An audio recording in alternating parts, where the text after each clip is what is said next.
మీరు కుట్ర జరుగుతుంది అంటున్నారు.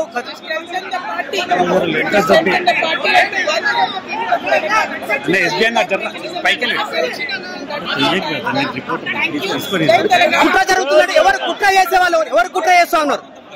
ఎవరు కుట్ర చేస్తా ఉన్నారు? కేసీఆర్ గారు దేవుడు, కేసీఆర్ గారు దేవుడు. కానీ కేసీఆర్ గారి చుట్టుకొని దయ్యాలున్నాయి. వాళ్ళ వల్ల చాలా నష్టం జరుగుతున్నది. పార్టీలో ఉండేటటువంటి నాకు నేను కేసీఆర్ గారి కూతురు అంతరంగికంగా నేను లేకనే బయటికి వచ్చిందంటే మరి ఇతర సామాన్యుల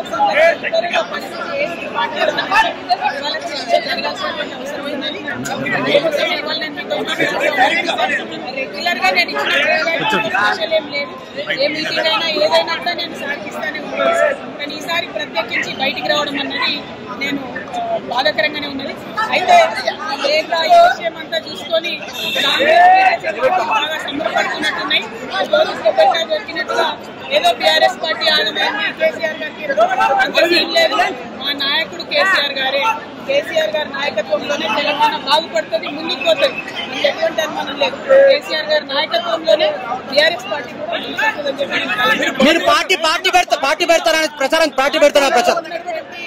పార్టీలో ఉన్నటువంటి చిన్న చిన్న లోపాలను డిస్కస్ చేసుకొని సవరించుకొని కోట్లను పక్కకు జరుపుకుంటూ పార్టీ పథకాల పాటు చల్లగుంటుందని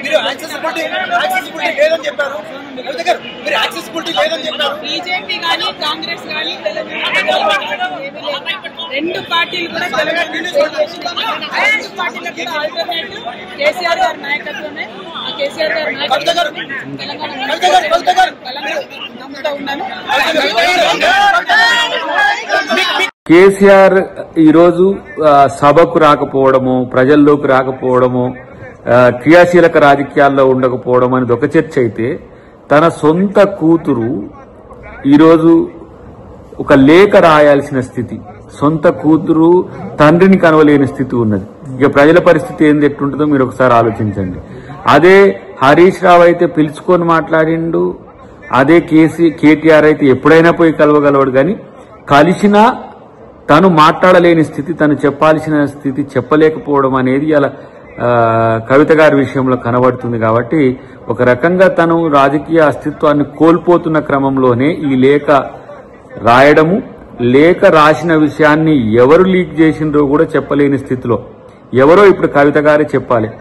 ఎవరు ఆ దయ్యాలు, వారి అయ్య చుట్టూ ఉన్న దయ్యాలు ఎవరో చెప్తే ఇంకా మంచిది. ఎందుకంటే ఈ కథ సశేషంగా ఉంచకుండా, కథ ముగిస్తే వాళ్ళ కథ ముగియకుంటుంటుంది తప్పితే ఈ కథను కొనసాగించడం అనేది ఆ బీఆర్ఎస్ పార్టీని మరింత బలోపేతం చేసుకోవడానికి ఎత్తుగడ రాజకీయాలు అనుకోవాల్సిందే తప్పితే దీంట్లో కొత్తగా ఏమి ఉండదు. ఇది టీ కప్లో తుఫానా, టీ పార్టీలో తుఫానా, టీ పార్టీ బీఆర్ఎస్ గా మారిన తర్వాత వచ్చిన తుఫానా, ఏదున్నా ఈ మూడు ముక్కలాటకు తెరపడేది ఎప్పుడు అనేది తెలంగాణ ప్రజలకు అవసరం లేకపోయినా కూడా అనవసరమైన రాజకీయ రాద్ధాంతం ఇక్కడ జరుగుతుందని నేను చెప్పక తప్పదు. మా వీడియో మీకు నచ్చినట్లయితే please like, share and subscribe.